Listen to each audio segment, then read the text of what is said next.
சந்தியா ராகம் சரியில்லை. இன்னைக்கு என்ன நடக்க போகுதுன்னு பார்க்கலாம். வாங்க வீடியோக்குள்ள போலாம். ஜானகி அம்மா சிவராமனுக்கு சாப்பாடு கொண்டு கொடுக்குறாங்க. அண்ணிங்கிறவ தாய் மாதிரிங்கிறாங்க. ஆமாப்பா, என் புருஷனுக்கு நீ தம்பி, எனக்கும் தம்பி மாதிரி தான் அப்படின்னு அழுதுகிட்டே சாப்பாட்டை ஊட்டி விடுறாங்க ஜானகியம்மா. உங்க அண்ணன் எப்பவுமே தப்பான முடிவு எடுக்க மாட்டாங்க, நீ ஒன்றும் கவலைப்படாத, நாங்கெல்லாம் இருக்கோம்ல அப்படிங்கிறாங்க ஜானகியம்மா. அதுவும் எனக்கு தெரியுங்கிறாங்க சிவராமன். சரி சிவராமா, உங்க அண்ணன் தேடுவாரு, நான் கிளம்புறேன்னு சொல்லிட்டு ஜானகியம்மா அங்கிருந்து போறாங்க. சீனாவும் மாயாவும் அந்த பொண்ணோட வீட்டுக்கு வந்திருக்காங்க. நீ பார்த்துக்கோ, தனியாளா இருந்தா சமாளிச்சுக்கலாம், ஆனா வேற யாராவது அவ கூட இருந்தாங்கன்னா ஒன்றும் பண்ண முடியாது, கொஞ்சம் எச்சரிக்கையா இருக்கணுங்கிறாங்க மாயா. அந்த பொண்ணோட வீட்டுக்குள்ள போனதுமே அந்த பொண்ணு வராங்க. உங்க வீட்டுல யாருமே இல்லையான்னு கேக்குறாங்க. என் ஹஸ்பண்ட் வேலை விஷயமா வெளியில போயிருக்காங்க, உங்களுக்கு என்ன வேணும்னு கேக்குறாங்க. பஞ்சாயத்துல பொய் புகார் கொடுத்து வச்சிருக்கீங்கல்ல, அவர் என்னோட மாமான்னு சொல்றாங்க சீனு. அதெல்லாம் பொய்யெல்லாம் இல்லை, உண்மைதான் அப்படிங்கிறாங்க அந்த பொண்ணு. அந்த ஆள் ஒரு கேடு கட்டுவேன், அவனுக்காக நீங்க வக்காலத்து வாங்க வந்தீங்களா, முதல்ல வெளியில போங்க அப்படிங்கிறாங்க அந்த பொண்ணு. இங்க பாருங்க, எங்க மாமா ரொம்ப நல்லவர், நீங்க பஞ்சாயத்துல உங்க நேரம் மட்டும்தான் எங்க மாமாவை காப்பாற்ற முடியும், நீங்க வந்து உண்மையை சொல்லுவாங்கன்னு கூப்பிடுறாங்க. தண்ணி வேணும்னு கேட்டுட்டு எங்கிட்ட தப்பா நடந்துக்கிட்ட அவனையெல்லாம் நான் காப்பாற்ற முடியாதுங்கிறாங்க. அடிச்சுனா அப்படின்னு சீனுக்கு கோவம் வருது. சீனு கொஞ்சம் கம்மன் இருங்கிறாங்க மாயா. என்ன ஊரை கூப்பிட்டுமா, சின்ன பையனாச்சேன்னு பார்த்தா நீங்க என்ன அடிக்க வரீங்கன்னு கேட்குறாங்க. கை கலந்துக்கிறாங்க. அதுக்கப்புறமா அந்த பொண்ணு இவங்க ரெண்டு பேர்த்தையும் பிடிச்சி வெளியில பார்க்குறாங்க. அந்த நேரம் பார்த்து மாயா அந்த கதவுல மைக்கை ஒட்டி வச்சுட்டாங்க. அதுக்கப்புறம் ஓங்கி பலார்னு ஒரு அறை விடுறாங்க மாயா.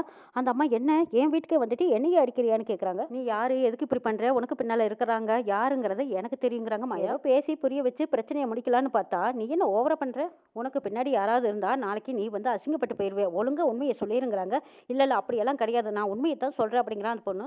எல்லாரும் பண்றது அநியாயம் தான், ஆனா என்ன பண்றது, எல்லாருமா சேர்ந்து என் கையை கட்டி போட்டுட்டாங்களே, எல்லாத்தையும் சேர்ந்து உண்டு இல்லைன்னு பண்ணிட்டு மாப்பிள்ளையே நான் இப்பவே வேணாலும் வீட்டுக்கு கூட்டிட்டு வந்துருவேங்கிறாங்க மகாலி. ஊரு இந்த கட்டுப்பாட்டுல இருக்கு, உன் மூத்தால தான் வந்து பஞ்சாயத்துல நியாயம் சொல்ல போறாரு, இதுல வந்து நான் ஏதாவது பேசி மானம் போச்சு மரியாதை போச்சுன்னு வேற குதிப்பாங்க.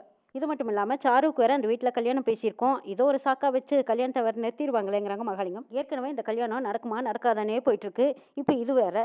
பார்வதி, நீ தான் எப்பவுமே குடும்பம் குடும்பம்னு பெருசா பேசுவேன், இப்ப அந்த குடும்பம் உன்னை கைவிட்டு செல்லுங்கிறாங்க. நான் இதையெல்லாம் எதிர்பார்க்கவே இல்லைன்னு அழுகுறாங்க பார்வதி. உன் மூத்தாரு பஞ்சாயத்தை காப்பாத்துற, நீதியை நிலநாட்டுறேன்னு சொல்லி உன் புருஷனுக்கு எதிராக ஏதாவது பேசி வைக்க போறாரு, பார்த்து நடந்துக்கோமா.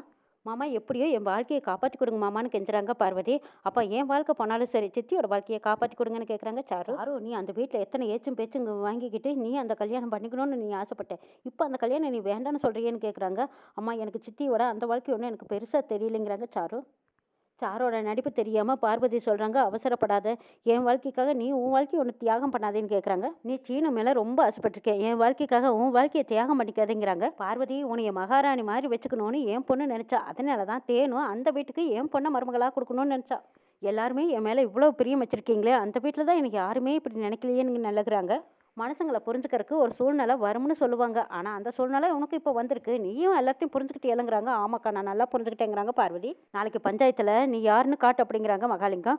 என் புருஷனை மட்டும் கைவிடட்டும், அந்த குடும்பத்துல இந்த பார்வதி யாருங்கிறத நான் காட்டுறேங்கிறாங்க பார்வதி. அதுக்காகத்தானே நாங்களும் காத்திருக்கோம், எங்க எதிர்பார்ப்பு கூடிய சீக்கிரம் நடக்க போகுதுன்னு நினைக்கிறாங்க மகாலிங்கம். சரி, நீ படுத்து தூங்கு, நாளைக்கு காலையில பஞ்சாயத்துக்கு போகணுமில்லங்கிறாங்க தேனு. சீனு மாயா ரெண்டு பேரும் வெளியில வந்ததுக்கு அப்புறமா சொல்றாங்க, ஆமா, அந்த பொண்ணுக்கு பின்னாடி இருக்கிறதுன்னு உனக்கு யாருன்னு தெரியுமான்னு கேட்குறாங்க சீனு. எனக்கு எப்படி தெரியும், தெரிஞ்சிருந்தா நான் தான் நேரடியாக அங்கே போயிருக்க மாட்டேனாங்கிறாங்க. அப்போ நீ அந்த பொண்ணுக்கிட்ட ஒரு குட்டா கேட்டியா, அது எதனாலங்கிறாங்க. அவன் மூலமா ஏதாவது தெரியட்டுன்னு தான் நான் அப்படி சொன்னேன், அவளுக்கு அதில் ஒரு பயம் இருமல்ல, அப்படித்தான் அப்படிங்கிறாங்க. அவன் ஒத்துக்க மாட்டாதான், இருந்தாலும் கூடிய சீக்கிரம் நம்ம கண்டுபிடிச்சல விடுங்கிறாங்க. உன் பின்னாடி இருக்கிறது யாருன்னு நான் தெரிஞ்சுக்கிட்டேன்னு சொன்னேன்ல, இப்போ உடனே சம்மந்தப்பட்டவங்களுக்கு அவள் ஃபோன் பண்ணி பேசுவா பாரு. வீட்டிலேருந்து நம்மளை தள்ளி விடும்போதே நான் அங்கே ஒரு மைக்கு செட் பண்ணி வச்சுட்டேன், இப்போ நான் ரெக்கார்ட் பண்ணேன்னா அங்கே என்ன நடந்தாலும் எனக்கு கேட்குங்கிறாங்க மாயா. சூப்பர் மாயா, சூப்பரான பிளான் பண்ணியிருக்கேன், ஆனால் விடியற்குள்ள நம்ம இதுக்கு பின்னாடி யாருக்கான்னு தெரிஞ்சா தான் நாளைக்கு நம்ம சித்தப்பாவையும் மாமாவையும் காப்பாற்ற முடியுங்கிறாங்க. பொண்ணு தாயும் மகாலிங்கத்துக்கு ஃபோன் பண்ணுறாங்க. நீ எதுக்கு இந்த நேரத்தில் எனக்கு கூப்பிட்டுருக்க அப்படின்னு கேட்குறாங்க. இங்கே பாருங்க, நாளைக்கு பஞ்சாயத்து இருக்குல்ல, அதை காரணமாக வச்சுக்கிட்டு ஒரு பையனும் ஒரு பொண்ணு என்னை வந்து மிரட்டிட்டு போயிருக்காங்கன்னு சொல்கிறாங்க. அவங்க எதுக்கு உன்ன வந்து மிரட்டணும்னு கேட்குறாங்க மகாலிங்கம். நான் பஞ்சாயத்தில் போய் சொல்லிட்டேன்னு சொல்லிட்டு என்னை வந்து உண்மையை சொல்லணும்னு சொல்லிட்டு போகிறாங்கங்கிறாங்க. வந்தது யாருன்னு உனக்கு தெரியுமாங்கிறாங்க. ஆமாம், நம்ம மாட்டி விட்டோமே, அவங்களுக்கு வந்தவங்களுக்கு மாமாவும் அவரு அப்படிங்கிறாங்க. ஒருவேளை நம்ம சீனு மாப்பிள்ளையா இருக்குமா அப்படின்னு கூட யோசிக்கிறாங்க. எனக்கு பின்னாடி யார் இருக்கான்னு அவங்க வேற தெரியும்னு சொல்கிறாங்கங்கிறாங்க. இங்கே பாரு, பின்னாடி யார் இருக்காங்கிறதெல்லாம் யாருக்குமே தெரியாது, அவங்களுக்கெல்லாம் தெரிய வாய்ப்பே இல்லைங்கிறாங்க. இல்லையே, உங்களை தெரிஞ்ச மாதிரியெல்லாம் பேசுகிறாங்கங்கிறாங்க. தெரிஞ்சிருந்தா வீட்டில் பிரச்சனை இருக்காதாங்கிறாங்க. அவங்க பேசுனதை பார்த்தா கண்டிப்பாக பிரச்சனை பண்ணுற மாதிரி தெரியுதுங்கிறாங்க. என்ன பண்ணு தாயி, இப்போ போய் இப்படி பேசுறீன்னு கேட்குறாங்க மகாலிங்கம். மாரி எல்லாம் யாரும் எதுவும் பண்ண முடியாது, நீ மட்டும் இந்த விஷயத்தில் ஸ்ட்ராங்காக இருங்கிறாங்க மகாலிங்கம். எங்கே போய் ஸ்ட்ராங்காக இருக்கிற, கூட வந்த பொண்ணு விட்டு அரைஞ்ச அறையில் அப்படியே காது சிவ்வுங்குது தெரியுமா, அவள் போலீஸ்காரி மாதிரி இருந்தாங்கிறாங்க. அவள் ஒன்றும் போலீஸ்காரி எல்லாம் இல்லை, அந்த வீட்டில் தான் இருக்கா, அவ்வளோ ஒருத்தி தான். இங்கே பாரு, நீ எதுக்கும் பயப்படாத, நான் இருக்கேன் அப்படிங்கிறாங்க. இல்லைங்க, எனக்கு கொஞ்சம் பயமாக தான் இருக்குங்கிறாங்க பொண்ணு தாயி. என்னை விட்டுருங்கன்னு கெஞ்சுறாங்க. இங்கே பாரு, உனக்கு 50,000 தரேன்னு சொன்னால இப்போ 1 லட்சமாக வாங்கி நீ பஞ்சாயத்தில் வந்து சாட்சி சொல்லிட்டு அதுக்கப்புறம் நீ ஊரை விட்டு போயிரு, யாரும் உன்னை ஒன்றும் பண்ண முடியாதுங்கிறாங்க. ஒருவேளை நீங்கள் பணம் கொடுக்குறேன்னு சொல்லிட்டு பஞ்சாயத்து முடிஞ்சதும் என்னை கழட்டி விட்டுட்டா நான் என்ன பண்ணிட்டேன்னு கேட்குறாங்க. ஏய் நம்பிக்கை இல்லாமல் பேசாத.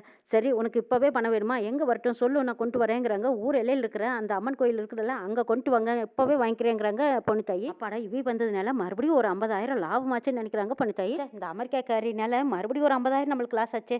சரி கல்யாணம் மட்டும் முடிட்டு சாரு கூட கல்யாணம், அதுக்கப்புறம் அந்த அமெரிக்காக்காரியை முடிக்கிறேன்னு நினச்சிட்டு போகிறாங்க மகாலிகா. இன்னும் மாயா கிட்ட கேட்குறாங்க, இது ஒன்றும் ரெக்கார்ட் ஆகிற மாதிரி தெரியலையேங்கிறாங்க. நம்மளுக்கு ரெக்கார்ட் ஆகணுங்கிற அவசியம் இல்லை, நம்ம யார் இருக்கான்னு தெரிஞ்சுக்கிட்டோம். இப்போ அதுக்கு பின்னாடி யாருங்கிறத நம்ம நேருக்கு நேராக பார்க்கலாவான்னு கூட்டிகிட்டு போகிறாங்க. அந்த கோயில் எங்கே இருக்குன்னு நம்மளுக்கு தெரியாத சாருங்கிறாங்க. இல்லை அந்த பொண்ணு போகல, அவளை பின்னாடியே நம்ம ஃபாலோ பண்ணலாங்கிறாங்க. சரிவா பைக்கில் போகலான்னு போகிறாங்க 2 பேரும். பொண்ணு தாயை ஃபாலோ பண்ணிகிட்டே போகிறாங்க. பொண்ணு தாயும் கோயிலுக்கு பக்கமாக நின்று எதிர்பார்த்துட்டே இருக்காங்க.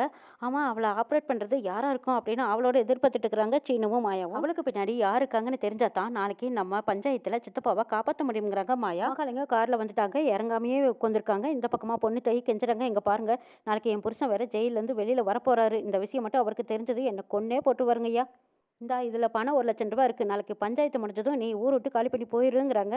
எனக்கு இது போதுங்க ஐயா, நான் போயிடுறேங்கிறாங்க பொண்ணு தாயி.